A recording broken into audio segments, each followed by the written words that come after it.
What surprises is Apple going to spring on us next week? And is it worth getting instantly excited about instant ink?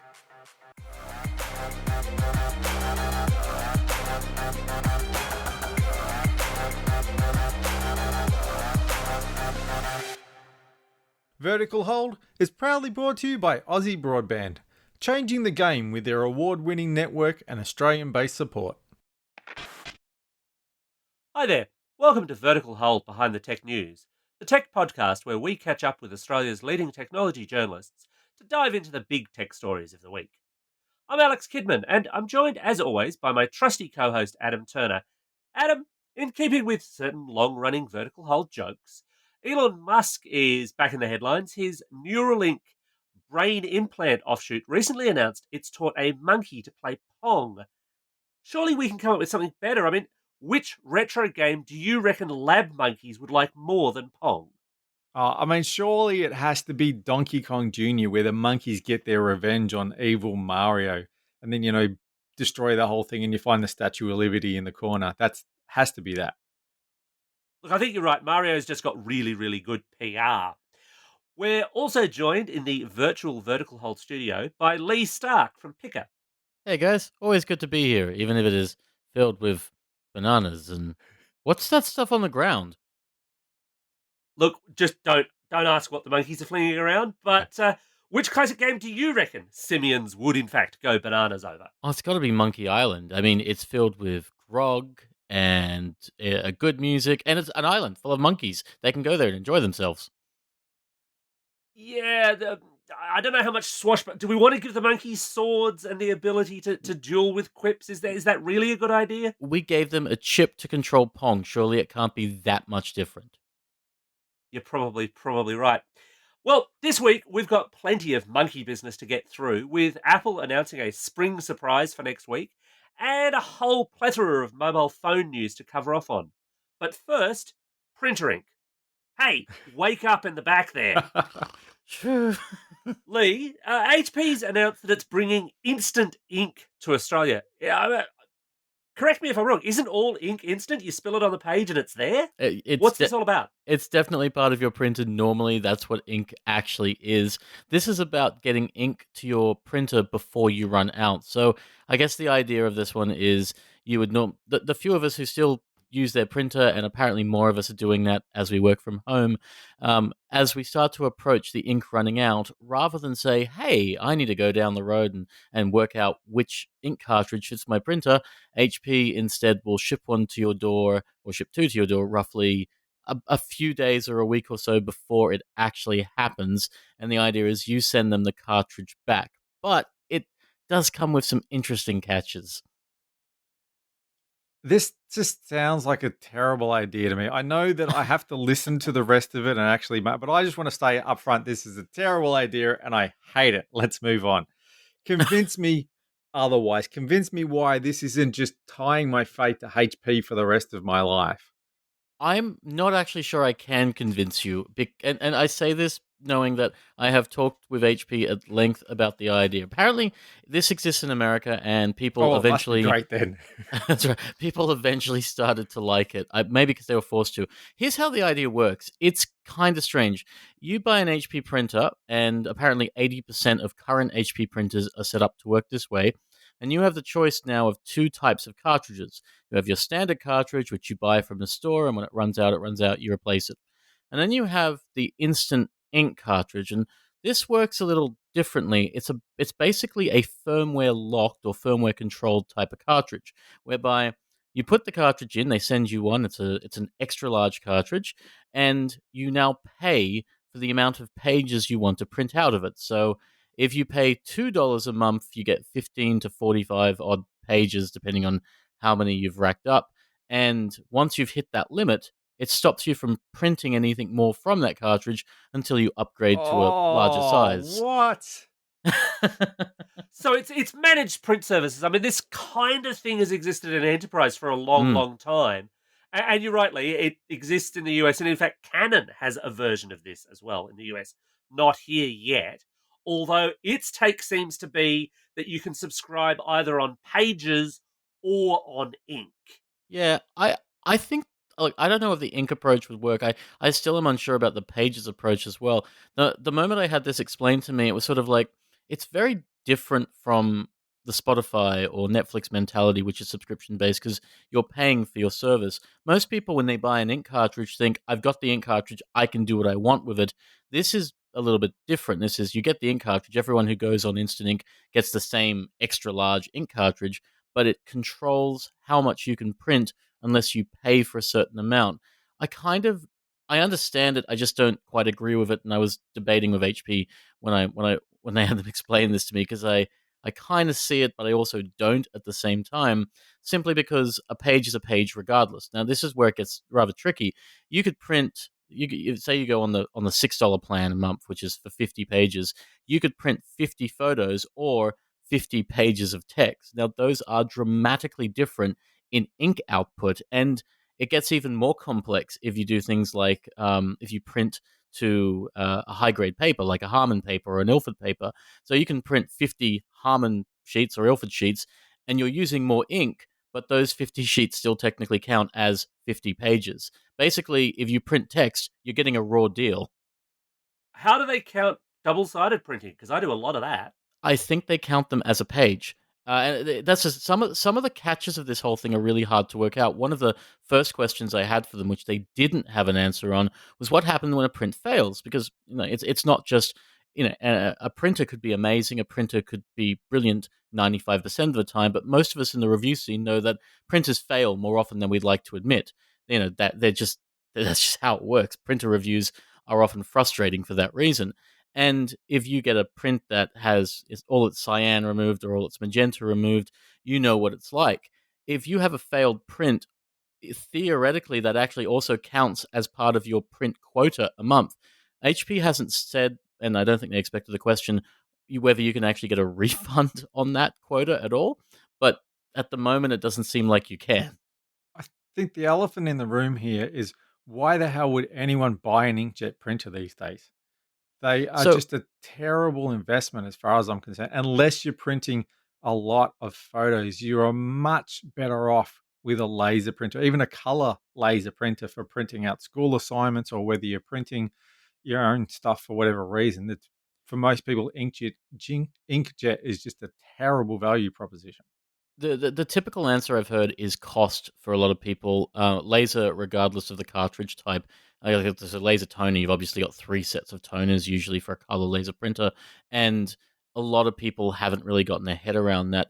Inkjets are still more logical for families, but if you're going to I print a lot of disagree. photos, you think so? Yeah, I disagree. I think that when you look at the running costs, when you look at how long an inkjet, sorry, how long you'll get out of a laser cartridge, and also how long a laser printer will last. Because the problem I've had with inkjet printers is because you don't use them very often, they clog up, and then the whole thing's stuffed, and you got to throw it away and buy another one. So Mm. yeah, by that time you could have just it's worth spending the extra money on a laser, I reckon. Absolutely. And See, I think I can see the value proposition here. Weirdly, it's not great, but I can see it for people who want to have an inkjet around and don't want the stress and fuss of knowing that it's going to work or it's not. So the cheap plan, it's like $2 a month. It's only 15 pages, but if you don't print much, that's $24 a year, but you never have to go out and buy a cartridge. Mm. It's just there. It should, in theory, just work. Although, yeah, you do end up in that interesting space where you might end up with a subscription to a cartridge for a printer that no longer works. Mm. I'd be It's much more convinced if there was a prepaid option or if there was a rollover option. So if I don't print too much this month, but I print more next month, then it can balance out. Then it'd seem more, the numbers would be more likely to stack up for me. I mean, that's one of the things I don't mind about this is the fact that it's not required. Like if after if you print those 15 pages in that month and you go, this isn't for me, you can take that cartridge out, discontinue the plan, and stick a regular cartridge in. It's not as if you're locked to instant ink. I'm still not completely sold on the idea. I know that it extends to not just the two tank printers, but also the fours, so the ones that take individual tanks. It doesn't work for laser printers. They said they don't have one of those yet. and it definitely doesn't work for dice sub, even though HP obviously has its sprocket printers in the dice sub range. So I'm still not sure about the idea. As far as I'm concerned, it might be easier to walk down the street, buy a cartridge, and have that work over a long period of time. But as I said, I actually kind of agree with you, Alex. I can see older generations having a large tank there, and because it's monitored from the cloud, if something is wrong, HP can just send another one. Yeah, well, I mean, the other kind of interesting counterpoint to this is what you look at what the likes of Epson and Canon are doing, where they have models where you don't have ink cartridges, you have ink tanks. You literally buy bottles of ink that you squirt into them. And the approach there is very much bigger is better. Let's just give you a shed load of ink, you invest in that, and it tends to work. It, Why isn't HP just saying, hey, instead of this, let's just have these bigger cartridges, which is obviously what the instant ink cartridges are themselves anyway? Yeah, I don't know. Money making would probably be the obvious answer to that It's one. always the way. I mean, like HP has inkjet printers that are like that, as does Epson Canon. I've got an Epson one, and not to sound disrespectful to Epson in the slightest, when I get another printer in, I'm going to take that Epson out and beat it with a sledgehammer. It is just that frustrating to use. That's one of the downsides of some printers. Some printers are great for a while, and then they start getting bad, and others less so. So I've not had amazing luck with the workforce ones. They do the job. They're very good at printing work sort of stuff. The moment you start running photos through them, they start jamming up and causing problems. And so I get the feeling this whole approach is more made for families who print a lot for schoolwork and things like that. You're probably right, Adam, that a laser would make more sense long term, but lasers also struggle, if I recall, with photo styles of paper. They're typically not made you don't for want it. to use it for a laser for printing photos, but any other kind of color, school assignments or whatever, Totally. it's absolutely fine. And I think this is Officeworks will supposed to print you a photo for 10 cents. And that's true, but if you don't want to leave the house, then I kind of see where this lands. As I said, it's still really strange. I know a lot of people are going to struggle with it. They try to relate it to something like buying a service like Netflix, like Spotify. I don't see it like that. I see it more like buying internet access, whereas that you can't actually use your modem and router unless you pay for your internet access, really. This is kind of the same, but for a much less used device. So usually when there's an Apple event coming, Apple are the ones to announce it. This week we actually got a little bit of a rare treat of a leak because it wasn't so much Apple announcing that they've got an event next week as it was Siri, which leaked the fact that Apple had a next event if you asked it. Leigh, will Tim Cook have fired Siri already, and will we see a Siri replacement next week as a result? I mean, look, it only happened in America, so Siri's Australian presence was totally fine. It's Siri's American presence that's the problem on this one. If you asked it in Australia, it just said go to the Apple website. If you asked it in America, it said April 20, which is April 21, early hours of that morning. That's going to be a fun day. Look, I don't think Siri's going to be what we see next week. I think it's mostly going to be iPads. Yeah, iPads seem to be the big suggestion doing the rounds, and specifically an update for the iPad Pro. Now, obviously, rumor and speculation, and Apple doesn't comment on it, and the rumor mills continue circling, and we'll know for sure next week. But what are we expecting to see in a new iPad Pro? Bit of a modest update. I mean, the iPad Pro is still, these days, like the 2020 iPad Pro is still an excellent device, so it's really hard to know what they're going to add. A faster processor is almost definitely on the cards because it's pretty much the major update Apple always does. And the A14 that's in the iPad Air is actually marginally faster than the iPad Pro, which is remarkable. It's like you can't really see the difference in any application, but the fact that the Air is technically faster than the Pro is sure to ruffle some feathers, so we're going to see a change there. The other major change is likely to be the screen technology, and that's because in a lot of TVs and monitors this year, you guys would have covered it during CES, that mini LED is being used, which, we're half expecting to see it in computers from Apple this year, but it'll probably make an appearance in an iPad first. I thought the high-end iPads were OLED. Look, it's been a rumor at the moment. They're still LCD based. So they're not OLED at the moment, because I was going to say OLED to mini LED is not an upgrade. No, absolutely not. That's a step backwards. OLED is iPhones only at this point in iPhones time. and not iPads. All right, yeah, I lost track. And that's right. The rumor I've heard is that we might be POLED for the next generation of iPhone, but mini LED seems likely on the new display. OLED's incredibly expensive to manufacture, as everyone knows, whereas mini LED less so. And OLEDs also carry I know no one wants to talk about this, but they do carry an actual lifespan, which is not necessarily a great thing to have if you're using your tablet on a regular basis. Yeah, it's an interesting one though, because while mini LED might make it cheaper for Apple to make, this is the Pro line. This is the line that they charge an arm and a leg for. So, are we really expecting that might lead to actual price cuts? Wouldn't that upset the rest of the iPad family? I mean, I don't think mini LED is necessarily going to lead to a price cut in general. Mini LED is a better technology than standard LED backlit LCDs. I think if anything, it'll just keep the price where it is and make them seem more exciting, better overall. OLED, as amazing as it is, isn't always perfect for image recreation or even games. I mean, LG's got probably the best instance of that in its high end stuff, but as we know from looking at the C's, the B's, and the G's, and the W range of LG OLED, there are differences between OLED technologies that you get. So whether or not Apple goes for an OLED or a mini LED to account for price, I think that's going to come mostly down to performance. It might not have nailed what it believes is perfect for OLED yet, and so mini LED this year and maybe OLED next year.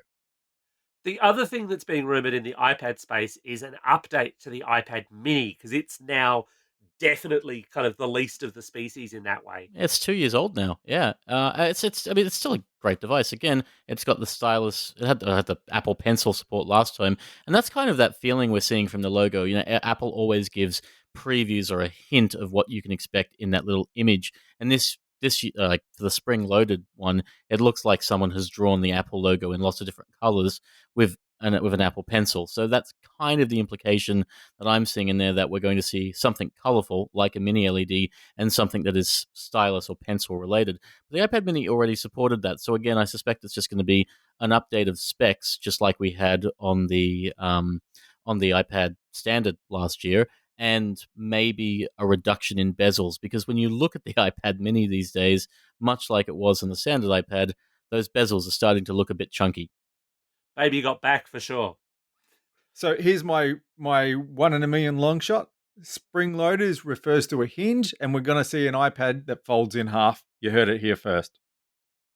See, equally though, Adam, the spring could actually be incredibly literal, and Apple could be developing its own IUDs for pregnancy prevention. Yeah. Ooh, that's a long shot. Wow. That's a very long shot. Yeah. But it could also just be a spring event loaded with Apple gear, which is my bet. You've been paid by Apple to say that, haven't you? Lee? Clearly. Oh, yeah, sure. Jonos really get paid by Apple. Thanks. Yeah. Absolutely. Yeah. That's If- why if all anyone- of us have if- retired and live in the Bahamas, and none of us bother to write anything anymore because we That's get it. paid by If- all these vendors. Everybody knows that. That's it. If anyone's listening to this show, know that journos never get paid by vendors. It's a positive thing. Yeah, It's better good. that way. It just means that we have to starve for a to feed our living. children, basically. So, getting back on track with what people do think are going to be announced, there's also AirTags, Apple's version of Tile, more or less. That's Yeah. been kind of rumored for a while, though, now, hasn't it? It has, and it looks like it'll be more likely sometime this year, partly because of what they've done with the Find My network. About a week or two ago, they actually started opening the Find My network for things like the iPhone, AirPods, anything made by Apple that has a GPS or a Wi-Fi locator in it. They opened that up to external, to basically the third parties. We don't have many of them in Australia. Belkin's pretty much the only major one, but there's also another tile company that does it. I can't remember their name off the top of my head, but basically they're now opening up to more parties. So Tile actually has a genuine competitor, provided you use Apple. It's a bit of a flaw again. If you're an Android person who happens to have a device that supports Find My, you can't use it because the network is Apple only. I guess we'll have to wait and see. It could, of course, go the way of the legendary AirPower charger and just be one of those, hey, they're going to release this. Oh, no, wait, they haven't yet. Hey, we Alex got shakes MagSafe fist in at the cloud. end. we eventually got MagSafe, though. I mean, for all the good that does. Yeah. Yeah. So some of the other rumors, though, some of the more out there ones, there's this suggestion that they might announce new Apple Silicon iMacs, and while I don't doubt those are coming, that feels like a bit of a long shot. iMacs are good for the market that wants them, but they're not exactly Apple sexy, are they? No, it's more of a later this year sort of thing. Typically, you find that the computers anyway are announced during Worldwide Developer Conference. So, Hmm. that's where we first got the preview of the M1 computers that everyone in vertical hold should be using these days.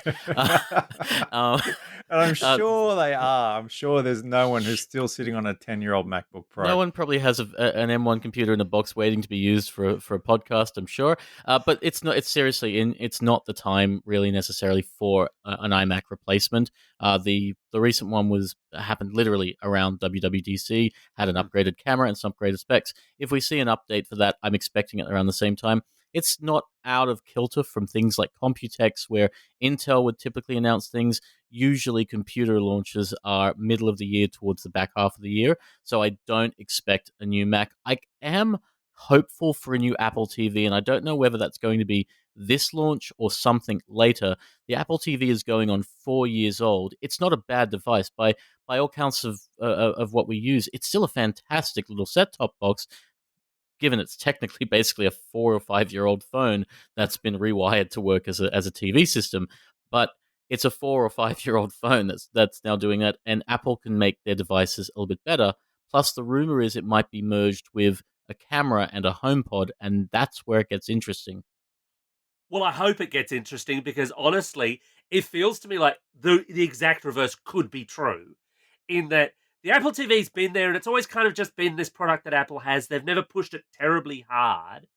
But at the same time as they're perhaps developing this Wonder Mega all-in-one Apple TV that the rumor mills suggest, they're also signing up with so many other services. So they just went on to, I think it's the Roku boxes that you get in the US That's right. now have an Apple TV button on them. The Google TV Chromecast thing It can now do Apple TV it's on Plus. Xbox and PlayStation as Yeah. well. It's on some smart and TVs. It's on Yep. LG and Samsung and maybe a few others as well. But Apple TV Plus is a service as opposed to an actual system Yeah. of Sure. devices. Sure. But my point is more, if that's what Apple wants to push with the Apple TV box, it doesn't need the box anymore. No, that's true. The thing I would say is that for a real Apple TV invention, I think they have to go to 8K. And what kind of drives this message for me is before the Apple TV 4K launched 4 or 5 years ago, 4 years ago, right? Actually, it was, I think maybe October 4 years ago. Before it launched, a few months before, Apple started dabbling with providing access to people who had purchased full HD movies, and all of a sudden they got upgraded to 4K.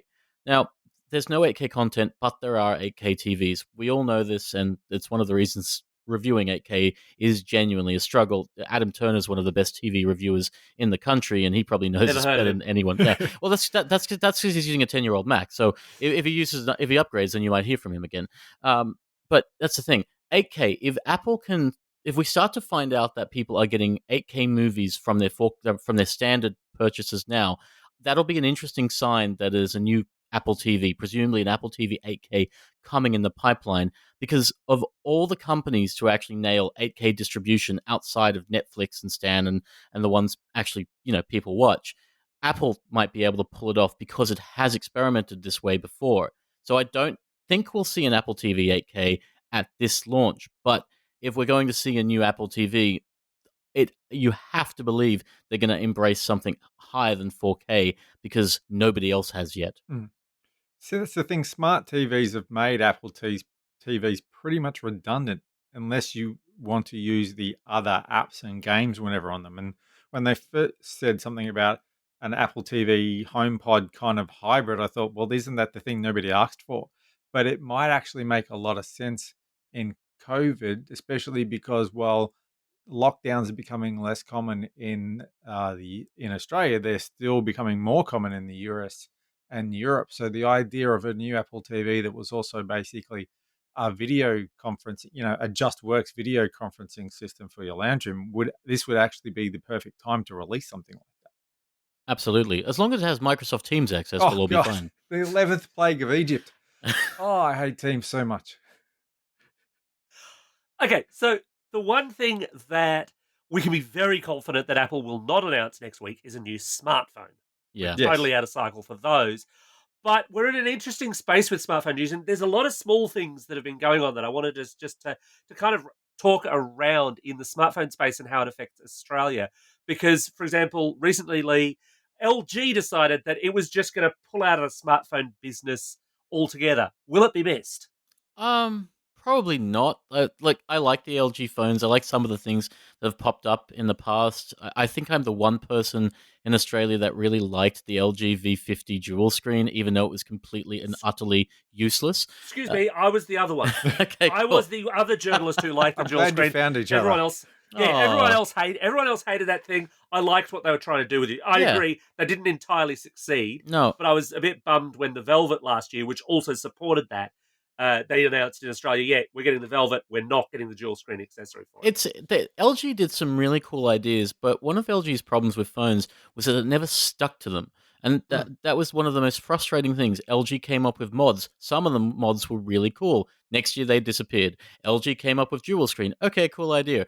Every dual screen iteration after that was totally different, and they never actually made any new apps for it. That's one of LG's problems in phones. It came up with an idea and then went, we'll do something else next time, which is distinct from what Motorola does. Motorola comes up with ideas, often sticks with them even though they're total failures, and then releases something else. Anyone remember the Atrix or the Moto mod? Oh, They're you're going perfect back examples now, of yeah. both of those. I'm showing my age for even listing those, but if you're listening to this and you know what those are, you're showing your age too. I don't think LG is going to be missed in any sense of that. It wasn't a lot of competition in the phone world because typically no one would buy an LG phone these days, but it provided competition. And in Australia, when you're talking Android phones right now, especially high-end Android phones at that, that's Samsung and Oppo, and that's largely it. Sony left a couple of years ago. HTC hasn't made a phone. It didn't technically stop making phones. It just got sold to Google, like their phone division, and now they don't make phones. So, we don't have many high-end Android phone makers. Realme will probably enter that space later. Moto Somewhere, doesn't. someone at Huawei is crying. Yeah, and that's kind of it. Like, I love Android phones. I love phones in general. I like everyone in this group. I like phones a lot, but it's frustrating when the competition starts to close up, and you're no longer seeing such crazy ideas. You're now seeing more of the same. So, will it be missed in terms of buying an LG phone? Probably not. But will it be missed in terms of representing something different? Hell yes. You didn't list Google in that list. That's interesting. Because Do you Google consider the doesn't do Pixels? high-end I was phones going to at say the you moment. consider a good mid-range phone. They're total mid-range. I mean, and actually, I was going to get onto this because one of the other bits of news that's emerged, there is a Pixel 5a coming this year, but a bit like Sony's phones, a bit like the OnePlus phones, we won't see it in Australia.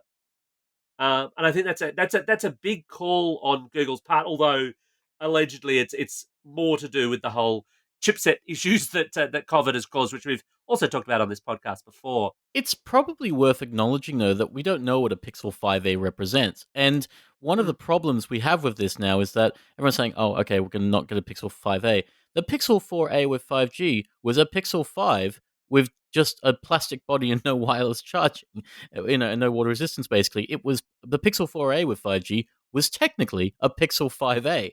So necessarily, not necessarily getting the Pixel 5a isn't, until we know what it is, it's not necessarily a bad thing because we kind of already have it. Well, speaking of phones where we do know what they are, I was kind of interested this week. You mentioned Sony pulling out of the market, and they just kind of quietly packed up shop one night. They didn't make any announcement as LG has done, but they announced new phones again, not for Australia, with insane names. It's the Xperia 1.3 and the Oh, it's such a Xperia bad name. 5.3. Their naming structure is awful. Awful. Sony products generally outside of the PlayStation have always had confusing name structures. And if you Yep. ask the company, they'd say, "Oh, that makes sense to us." It's like, yeah, not to anyone else, buddy. But like, these are 4K display phones with variable telephoto lenses. You can use them as DSLR monitors. I would have thought a camera nut like yourself, Lee, would be all over this phone if you could get one. Yeah, absolutely. I always liked Sony's cameras, except for how they often felt like bricks. Sony's a 4K display in a Sony phone is not new. No, for sure. Go back to the Ultra. But they're the only ones doing it. That's in right. Fact, you know. Yeah. And look, it's exciting that Sony is kind of taking that mantle from LG and that it is doing cool and crazy ideas that no one else is doing, because that does address that whole every phone is the same thing. Like the Oppo Find X3 Pro, you get a macro lens. And while I'm still playing with that, I genuinely think it's a gimmick that most people won't use for longer than 5 minutes. But at least it's something different. With Sony's phone, the fact that it's got variable telephoto lens, the fact that you can actually plug it into an A series and use it as a monitor, that's kind of cool. Probably worth acknowledging, though, that in the case of most cameras these days, there is an app that you can use them for a monitor anyway. So that little feature is I look at it and go, if you've got a recent camera, it doesn't mean anything. Well, fair enough, I suppose. I mean, sticking to, interesting ideas. And yeah, LG, I think, were really good with that. Sony, maybe a little slow on the mark, although I suppose we should point out, actually, if you're shooting with just about any phone these days, you're probably shooting with a Sony camera without realizing it. Absolutely. In fact, the Huawei camera that we all went gangbusters over on the P30 Pro, which is still an amazing phone camera by today's standards, was actually developed by Sony off of Huawei's design. There's so much Sony tech, and I suspect, actually, LG's out of the branded smartphone arena. It's probably not out of the smartphone game because it also makes a lot of components. It'll make the screens for a lot of phones out there. Screens, absolutely, batteries, all sorts of wire, all sorts of stuff. Yep. But TCL also continued its journey of showing off wacky foldable. The fold and roll. I don't know what to think about this. It sounds like the name of a jelly donut. It should be the fold and roll and light. I mean, it just sounds like a spliff, doesn't it? It's do not attempt to smoke the TCL phone. Yes. If the TCL That's the phone Jay is and smoking, Silent Bob edition of Vertical Hold. I don't know what to think about this because it's a prototype. And because it's a prototype no one's seen, it's basically a lot of product renders. TCL comes up with some cool ideas, but seeing them in real life is the critical part. So the most recent thing before fold and roll that we heard about was coming was a type of LCD screen technology that didn't use as much power and looked really good in daylight, but required a night light attached to the side so that you could use it in the dark. Again, the TCL Game Boy Advance. Yeah, but without the Game Boy, so you can't play any monkey games on it. We're back to the monkey thing already. I don't know about this. At least the Oppo one people have seen. People have seen the rollable that Oppo intends to not release, but might get some research from it. To tease. Exactly, yeah. But TCL's, we've not. TCL's a prototype that theoretically exists, but probably won't turn into a real thing. So I can't, and I don't want to comment on something as crazy as this until it's actually a real thing. It's like looking at the coolest concept car in the world. You go, wow, that's great. Screens everywhere. I really want to buy one. Oh, it'll never exist. Great. Or it ends up being Homer's bubble car. Look, everyone was going to love that thing. You just had to give him time, okay? Well, that static sound can only mean that it's time to wrap up another episode of Vertical Hold. Thanks to Leigh for joining us for this week's show. Always a pleasure, guys. And as is our usual custom around here, it's now time for the rapid-fire 3-question round, Leigh. Oh, God. I didn't even know this was a thing. Where can people find your work online? Oh, that's easy. Where can they find you on social media online? And the big contentious question, which sci-fi TV show is the all-time greatest? You can find me at pickr.com.au. You can find me on Twitter under Lilo. And I'm going to annoy a lot of people. I actually kind of think Star Trek Voyager is the greatest. Oh, I told you I'm going to annoy a lot of people. Not annoy, just surprise and disturb. You said Babylon 5 there, right? Yeah, I heard Babylon 5. I'll give you the benefit of the doubt that you said Babylon 5. I totally said the 4-3 cinema explosion that is Babylon 5. Yeah. I grew up with Voyager. What do you want? I still can't believe we haven't had any votes for Firefly. What's wrong with you people? It was only one season. How are you going to get... what a season, though. Yeah, it was. But greatest sci-fi show ever from one season? Yeah, all right. We're going to get complaints, people. And if you do have complaints, you can catch us online at Vertical Hold AU on Twitter, via the Vertical Hold Facebook page, or on the web at verticalhold.com.au. How has nobody said Enterprise? Because it's Enterprise. I think you just answered your own question. I couldn't say that with a straight face. I knew I was going to crack up immediately after. And thanks to regular listeners who will probably never come back again after that comment from Leigh. If you are prepared to put up with people who like Voyager and Enterprise as their favorite sci-fi shows of all time, then please tell your friends, put out the good word, leave us a review, don't mention the Voyager thing, and help us spread the good word.